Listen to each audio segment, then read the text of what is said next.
Is this Bill? Yeah, Matthew. Hi, how are you? Good. How are you this morning? Doing okay. Just hanging in there like we all are. I hear you. I hear you.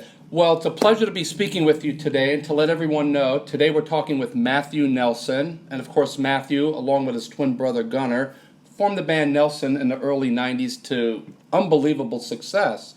The brothers are also the sons of legendary singer Ricky Nelson, an iconic singer who had numerous hits, including Hello Mary Lou, Travelin' Man, and It's Late, just to name a few.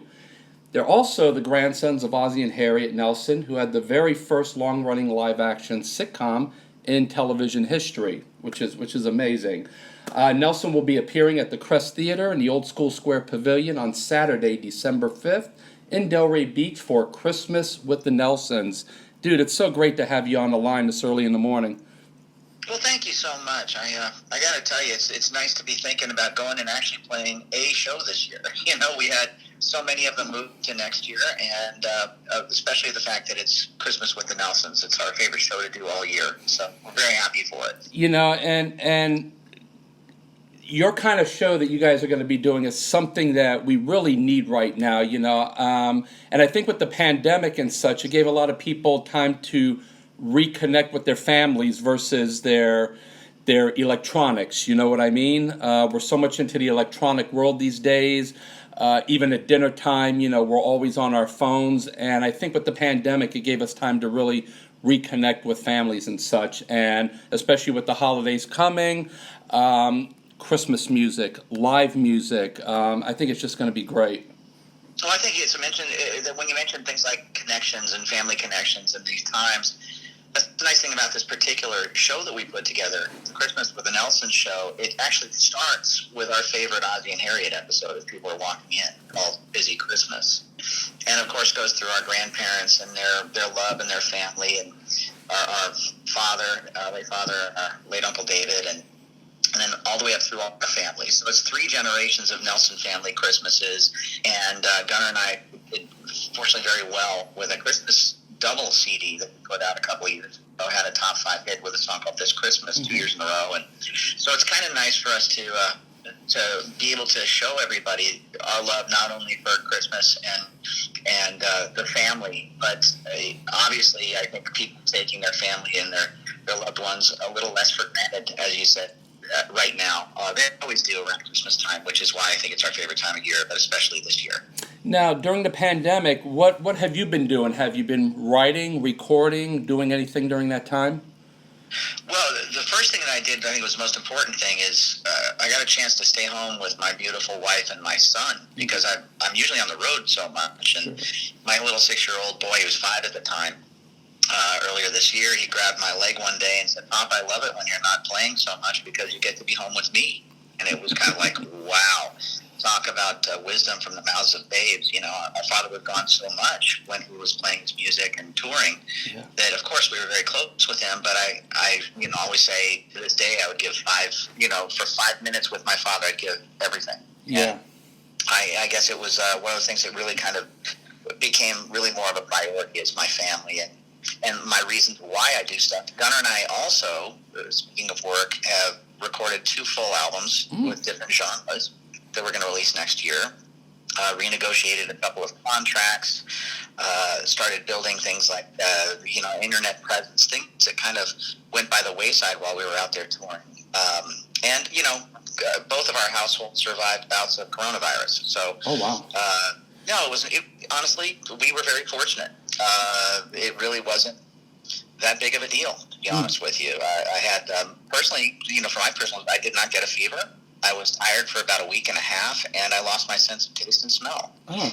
And that was pretty much it. Some people it hits really hard, but we were very fortunate. We had a bunch of people in both families, both households got it. It's very contagious, but frankly, there are therapeutics and things you can do, and my wife's a lupus patient, so I was very, very concerned for her. And sure. She made it through fine. And I think, I have my beliefs on it. But I do think that we've had things that can treat this since it started. Mm-hmm. So don't be too afraid. Live in, you have a 99.9% chance of surviving this, anybody to get. So that's good news.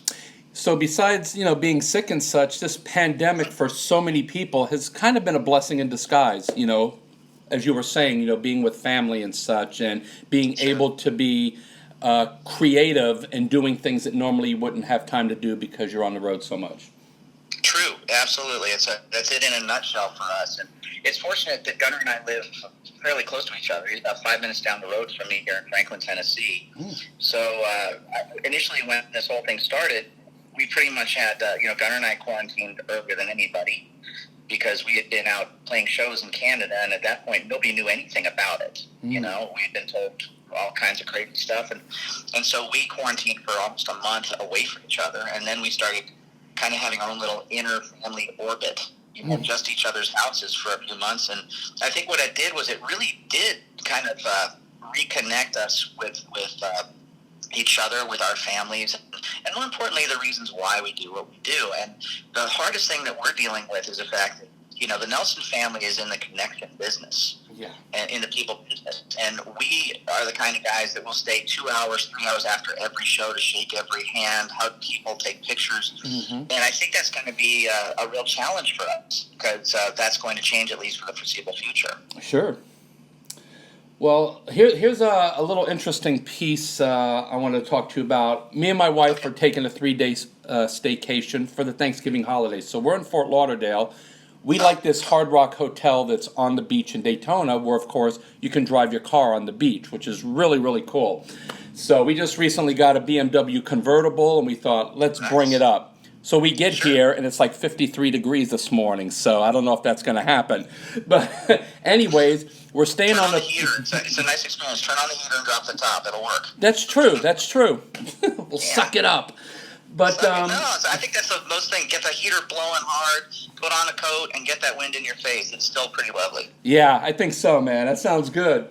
So we get off the elevator on the 3rd floor, and there's this long glass display, and it has 3 racing uniforms in there. Now, of course, it's Hard Rock, so why are there racing uniforms? Well, pretty much because we're down the street from the Daytona Speedway. So, I don't pay much attention to it till this morning, and I go and I look at everything while I'm waiting at the elevators. And there's 3 uniforms. I said 2 of them belong to the Nelsons. You and your brother had done a charity race here in, I think it was 2008, it said.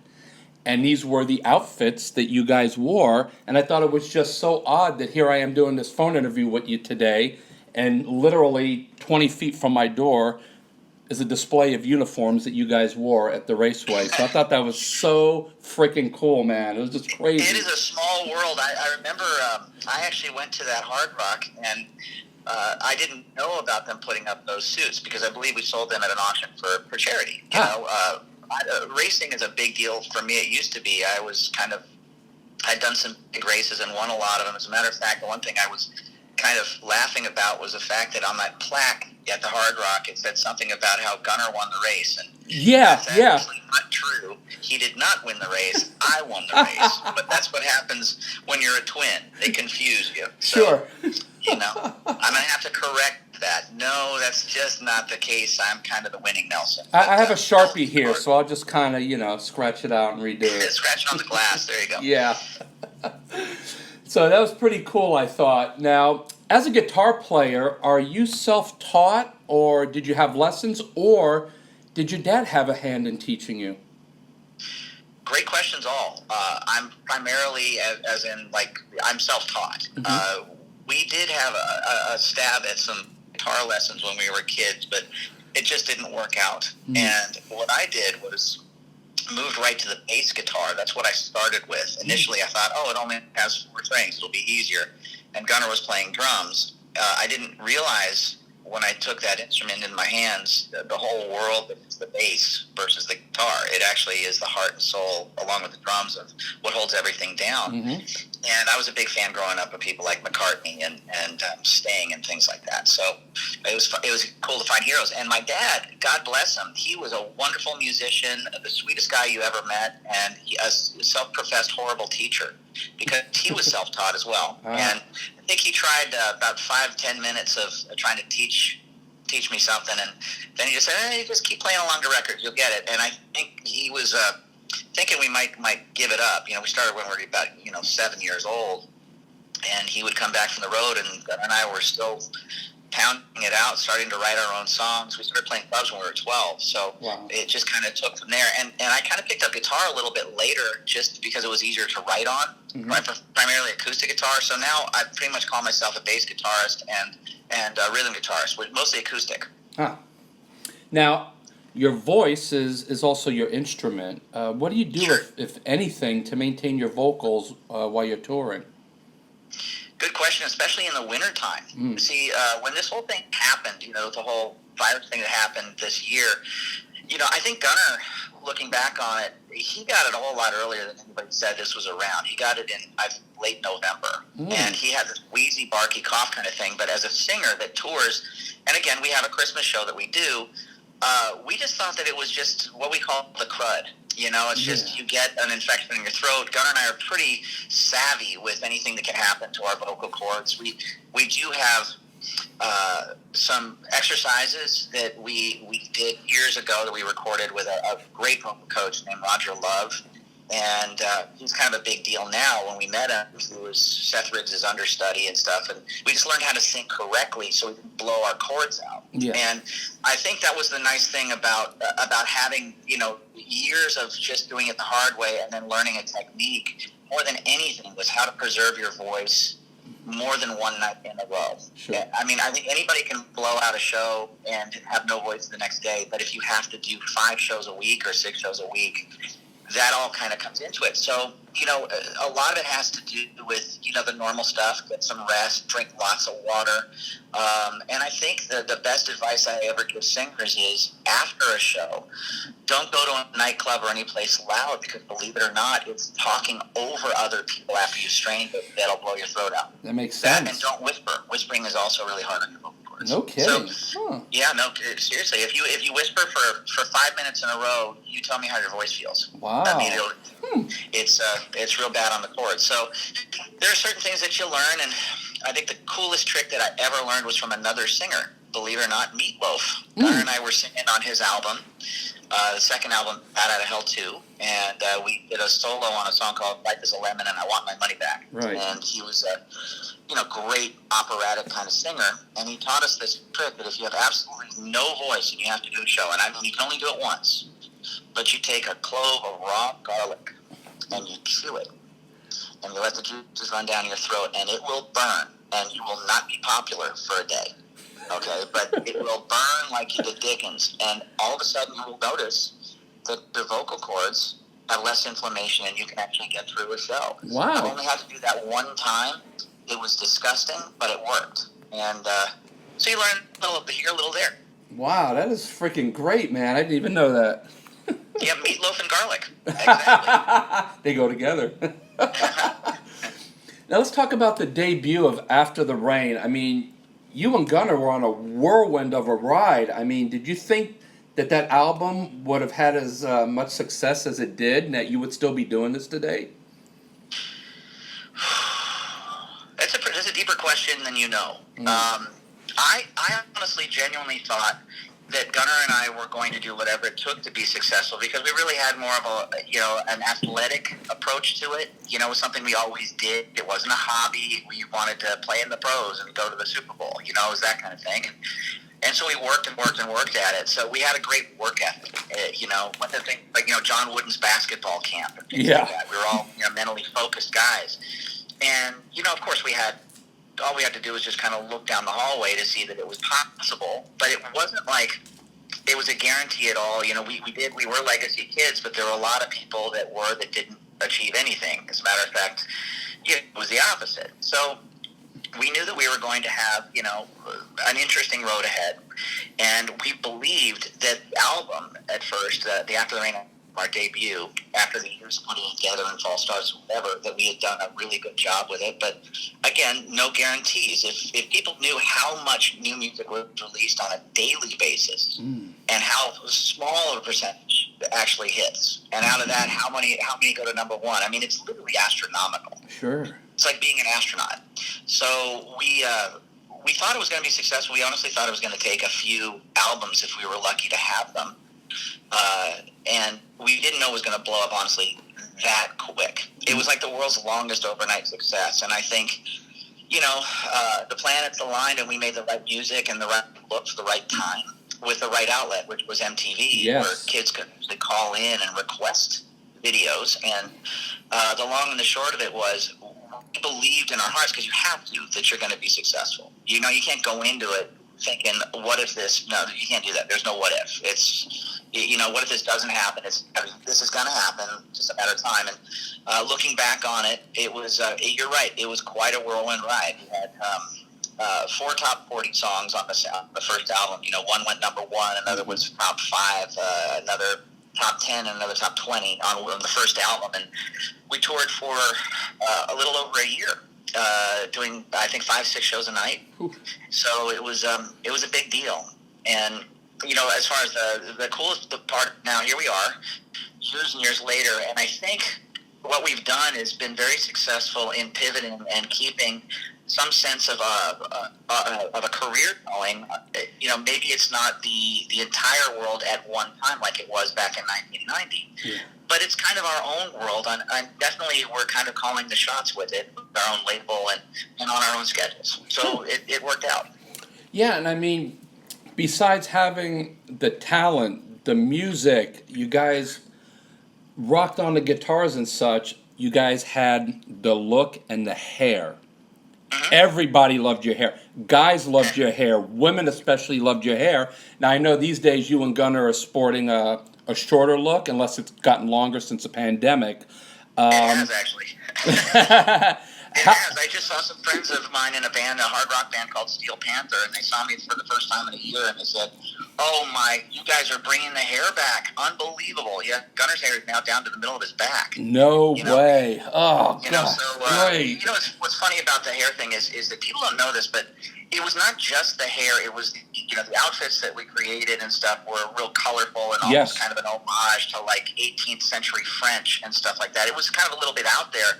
The reason for that was because we had spent a few months in England writing for the album about a year before, and I'll never forget the meeting that I had with a very, very beautiful black lady that was a stylist in England. And we were at a party for a record company. They'd invite us as guests. Gunnar and I showed up looking, very American rocker. And she kind of looked us up and down, all put together. She said, "What are you two going for? Is this like American rock band?" She said with an English accent. And I said, "What do you mean?" She said, "Well, if you're planning on doing well across the world, especially in England, in the UK, dear, we care about the way we look. And whatever you do, you should put something together that's you." And it kind of stuck with us, to be honest with you, because we wanted to be an international act. And if you think about it, back then, there were, I'm just talking about the bands that were packaged well. Let's just say, like, awful example, Milli Vanilli. Completely great package because, it worked for them. But in the U.S., when we released our album, we realized that the music that we did, it was rock and stuff. It had guitars. But it was much closer to what we had grown up with, which was, kind of like California folky. It was more Beach Boys and Ricky Nelson than it was, AC/DC. Sure. So we decided to present ourselves colorfully, and that's where the clothes came from. We had it designed, and everybody else was doing black leather and blue jeans, and that's cool. We just didn't think that we were going to have much of a shot. We thought an initial impression is about 5 to 10 seconds, and you have to stand out a little bit. And we always used to joke and say, "Well, love us or hate us, you know who we are." Boy, did that work. That was prophetic. So I always laugh and I say, well, it worked for us. We created it, and yes, I looked like a hot Swedish chick for a while. It was pretty cool. Now, I'm certain that you have countless great memories with your dad, and just wondering is there a memory that sticks out in your head that you would like to share with everyone? Yeah, you're right. There were a lot of them, and I can honestly say that either you demonize or deify your parents after they're gone, and I can honestly say that I never saw my father have any kind of a celebrity moment. He never treated anybody like he was better than them. He was always super sweet, took time for absolutely everybody that wanted to talk to him, and obviously he was super beautiful to look at. But I just remembered that he had the kindest eyes, and he very rarely, I think maybe 2 or 3 times in my life, did he get really angry. And, you had to watch out for that if he did. But he just had a really long fuse. He was very calm and stuff. And I remember my favorite memory was when our parents, who frankly weren't together a whole lot. He was really touring a lot. My mom was a painter. But they got together and cooked up an idea on our 12th birthday to surprise us with our first recording session in a real recording studio. Oh, wow. And nowadays people take that for granted. Anybody with a laptop can make a record. But back then, it was by the hour, reel-to-reel tape machines. Expensive. Maybe, 16 track if that was state of the art. And they told us that we were going to the dentist on our birthday. And so we were real salty and Mom took us to the building and said, I'm going to go park. And we walked in. We were, trying to decide who was going to get the chair first for the fillings. And there's my dad waving from behind control room glass. And we recorded the first song that we had ever written called, what was it called? Feelings of Love. I'm not sure what feelings I had at 12, but I had them. And it turned out great. Our dad produced the session, and his guitar player played. And through the day, through the night, our family showed up. And we had birthday cake and the whole thing. Our grandmother Harriet was there, and Uncle Mark and other grandparents. It just was pretty amazing. We didn't know until later that those really cool chicks that were the Pointer Sisters. Oh, wow. We had no idea. It just, these great ladies came in and sang some vocals, had some cake, and laughed. And we always we had a completely normal child. I just remember that our pop, when we went home, Gunnar and I bought a little cassette that he kind of created monsters. And we've been at it for a long time and still love it. That is a fantastic memory to have, man. That is absolutely awesome. Do you still have those recordings? I do. We actually released it as a hidden track at the end of one of our albums. I'm trying to remember which one it was. I'm thinking it was, what album was it? I'll have to look it up. But, if you go online and you look up a song called Nelson Feelings of Love on, whatever search engine you would choose to use, it will pop up as, what album. You could probably just take a listen. I guarantee you in this day and age, somebody's put it up on YouTube. Oh, of course. Let's just say this, it was pre-puberty, okay? So I can really hit the high notes. Matthew, I want to thank you so much for taking time out of your schedule to talk with us today. And again, you guys are going to be performing at the Crest Theater, located in the Old School Square Pavilion in Delray Beach on Saturday, December 5th, which is not this Saturday, but the following. So we'll see you in about a week and a half. Safe travels to you and your brother on the road, and we'll be at the show. And I wanted to ask you if it's possible if we Sure. passed a guitar off to your tour manager or something, if you guys would sign it to benefit the Miami Dolphins Foundation. Of course, absolutely. Not a problem at all. All right, great. So we'll see you at the show, and we'll talk soon, buddy. Well, you got it. Listen, we couldn't be more pumped, and what a great way to end this year, to cap it off, and look forward to a better year next one. I think so, buddy. All right, see you next week. Okay, take care, man. Thank you so much. All right, bye-bye.